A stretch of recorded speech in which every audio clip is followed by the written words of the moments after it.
Hey, so in the last few videos, aside from random bits of social commentary, I've been talking about philosophy, and I've been going through Bertrand Russell's The History of Western Philosophy, starting with the introductory section. I also meandered into an article from Psychology Today called Can Life Have Meaning in a Random Universe, written by Ralph Lewis, MD. And I had several problems with this article because it went beyond the bounds of science in its claims, but it used science to make those claims, like so. Science tells us that life is an accidental byproduct in a random universe. Despite many people's wishful attempts to draw different conclusions from science, make no mistake, science is unequivocal that both the universe and life lack inherent purpose. Ordinary folk have difficulty accepting this, both because they cannot conceive how our complex world could arise spontaneously unguided, and perhaps especially because the scientific worldview seems nihilistic to them. A purposeless universe implies a godless universe. Can there be purpose and meaning without God? Okay, very crazy thing to do. Science tells us. I've already discussed this ad nauseum, but science cannot tell us anything. It is a method. People using the method of science can make assertions that, based on this method that we've used, hey, this seems to be the case. But science is not the appropriate method for questions like, is life random? Is there a meaning to the universe? Etc., etc. What is purpose? And towards that end, I will lend some credence by going back to the introductory of Bertrand Russell's History of Western Philosophy. And here we go. First of all, Bertrand Russell is not at all anti-scientific, because this sentence says it. All definite knowledge, so I should contend, belongs to science. There we go. The most definite knowledge, all the definite knowledge, in fact, belongs to science. Because it just kind of does. And this is going to fall, and I observe that it falls via induction, etc. To a certain degree of confidence. I can kind of say, given the current physical circumstances of being on the sphere called Earth, this thing called pen, when I drop it, will land and blah, unless other factors get in the way. That's a very mechanistic thing, and therefore it is very definitely ascertainable. Now, all dogma as to what surpasses definite knowledge, what goes outside of that realm, belongs to theology. But between theology and science, there is a no man's land exposed to attack from both sides. This no man's land is philosophy. And so, almost all questions of most interest to speculative minds, questions like, does the universe have a purpose, are such as science cannot answer. So the same man that says that all definite knowledge comes from science says that science cannot answer these speculative questions.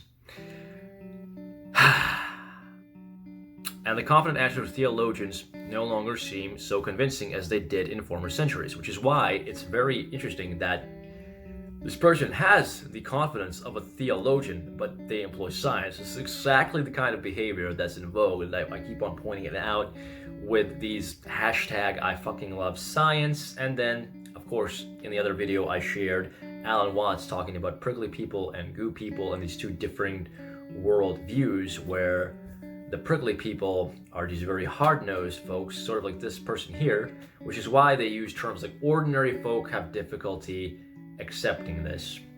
And that to me is sort of biased language, because it's like, oh well, these uninformed ordinary sort of lay people don't have these deep insights that I do. They haven't come to terms, as Alan Watts said, with this harsh reality. See, I'm strong, I'm tough, I've overcome that. And again, the attempt of this person here from a psychiatric angle to help people who see no meaning find meaning despite the seemingness of no meaning, it is laudable. And it is good to point out that, hey, even if you don't believe in God or you don't see God out there, you can still find purpose in life. You can definitely whittle it out from just what exists. Some people take that thing and then say, well, that is and that exists, and therefore ultimately the summation of all of those good things is God. But that's neither here nor there. My point is that these questions are not scientific, And it's very important to give people all the tools in the toolbox. You can't just give them science and expect them to do philosophy with it. Likewise, you can't just give them philosophy and expect them to make, a very coherent worldview, because philosophy gets weird without a little bit of interplay with feedback from the real world. Now, the interesting thing about philosophy, why it's so versatile and so good, is that it can take models of things and help us derive necessary ideas of function, which is why geometry works and mathematics works and all that, and why we can have, a statement and it's going to either have logical consistency or not. And then sometimes when statements don't have logical consistency, statements do have logical consistency, but they turn out not to be true, it's because we don't have the proper, starting things. We don't have the right data. And that's where science comes in to give us the data for what we're going to play with and build into an explanatory system. But you need both of those tools to have a coherent worldview. And it's a very basic thing, but this almost snarkiness from people who claim to be scientific is really, really popular, and it's really, really distressing, to where I'm just making multiple videos about it.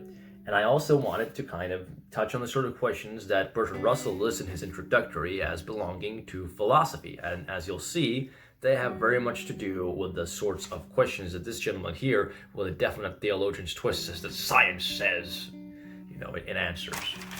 So he starts by saying, is the world divided into mind and matter? And if so, what is mind and what is matter? Is mind subject to matter, or is it possessed of independent powers? Has the universe, number 3, any unity or purpose? And it goes on through a list of 12 of these questions. So there we go. These questions of purpose and of meaning are philosophical questions that cannot in any way be whittled out in a laboratory setting.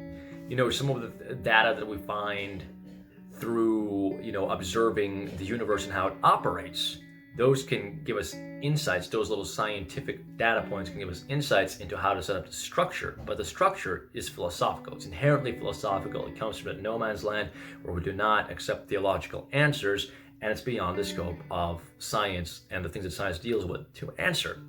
So yeah, I'm kind of reviewing here, but I felt that I gave a little bit more of a support structure to my points.